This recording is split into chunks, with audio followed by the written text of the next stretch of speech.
من اگه بخوام یک کلکسیون از غذاهای ضد سرطان به شما معرفی کنم، حتما این 4 تا غذا رو همیشه پیشنهاد میدم. غذای اول چیزی نیست جز هویج. هویج خام میتونه تا 25% خطر ابتلا به سرطان سینه رو در خانم‌ها کم کنه. میتونه تا 40% خطر ابتلا به سرطان ریه رو کم کنه به خاطر بتا کاروتن، فیبر و آنتی اکسیدان‌های غنی که داره.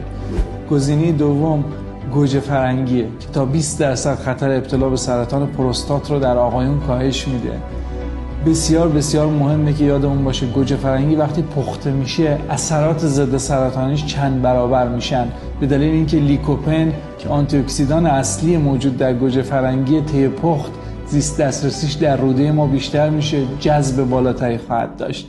سومین دسته غذایی کلم‌ها هستن. خانواده کلم‌ها همه انواعشون به شدت در کاهش خطر ابتلا به سرطان روده بزرگ نقش دارن و حدوداً 20% خطر ابتلا به سرطان کلون رو کاهش میدن.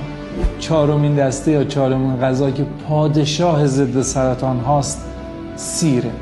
سیر میتونه تا 50% خطر ابتلا به سرطان معده رو کاهش بده، با بیش از 7 سرطان در ارتباط و خطرشون رو در بدن ما کاهش میده. مراقب